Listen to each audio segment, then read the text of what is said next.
Number 11, find the height of a flagpole to the nearest tenth of the angle, to the nearest tenth if the angle of elevation of the sun is 28 degrees and the shadow of the flagpole is 50 feet. Okay, let's do a sketch here. We got a flagpole. Okay. Got a flag on it. And then there's a shadow being cast to the ground. And I know the shadow is 50 feet long. And I'm told that the angle of elevation of the sun is 28 degrees. That means a 28 degree angle connects the end of the shadow to whatever corresponds with that. In other words, the end of the top of the flagpole is going to be the end of the shadow. And then that would continue up to like the sun's angle, right? Way up here in the sky. The sun creates that angle. So I'm asked to find the height of the flagpole. So I'll call this my X. I'm doing this to the nearest tenth. So compared to that angle, what sides do we know? So in this sketch of mine, X is opposite of the angle and 50 is adjacent to the angle. So in our SOHCAHTOA, we have opposite and adjacent. That means we're focused on this TOA part. That's the tangent. An angle is equal to the opposite over the adjacent. So we write out the math. The tangent of the angle, it's always tangent or sine or cosine of the angle. So in this case, tangent of 28 degrees equals the opposite, which is X, over the adjacent, which is 50. And then we solve for X. So in this case, I just need to multiply both sides by 50.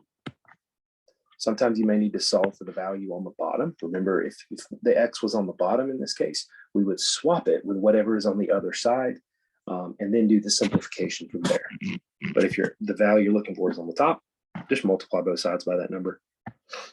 It cancels the 50s. So now I just need to do, okay, what is 50 times tangent of 28? So I'll go to Desmos, make sure. When you do this, you hit the wrench, you go to degree mode. It's bottom right corner down here. Okay, put it in degree mode, then do 50 times the tangent. You can get tangent by either typing it out on your keyboard, or you can click functions and under trig do sine. Not sine, do tangent of 28 degrees. And there we go. So 50 times tangent 28 makes 26 point, it looks like around that 26.6. That's going to be in feet because the shadow was given to us in feet. It's a simple trig problem.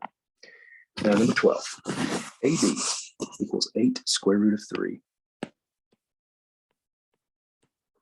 Find AE. So I want to figure out what is on this side way over here.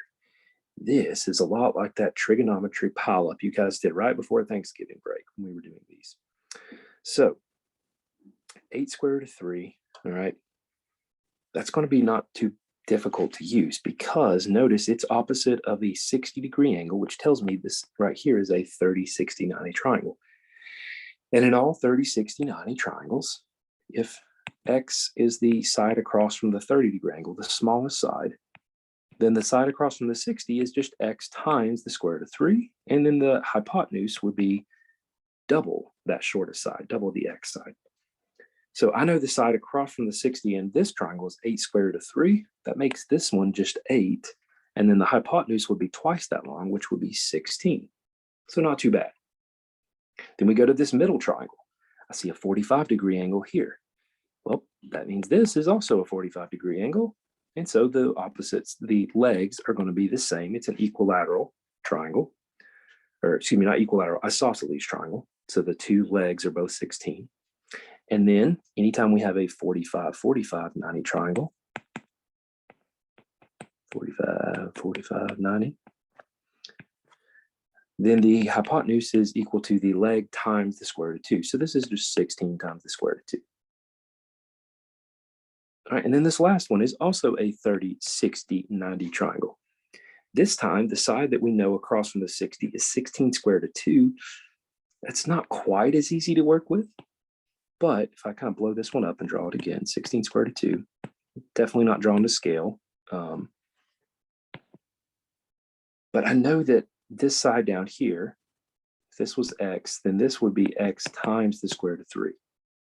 So to kind of work backwards, I need to divide by the square root of 3 here. Now that doesn't just cancel out like it did on that first one, because it's not 16 square root of 3, it's 16 square root of 2. So when I divide that by the square root of 3, the way we simplify this is we rationalize the denominator. We multiply the top and bottom by the square root of that bottom, the denominator's term. So, and when we do that, look what happens. We end up with 16 times the square root of 6 on the top. Square roots times other square roots, you just multiply the inside parts.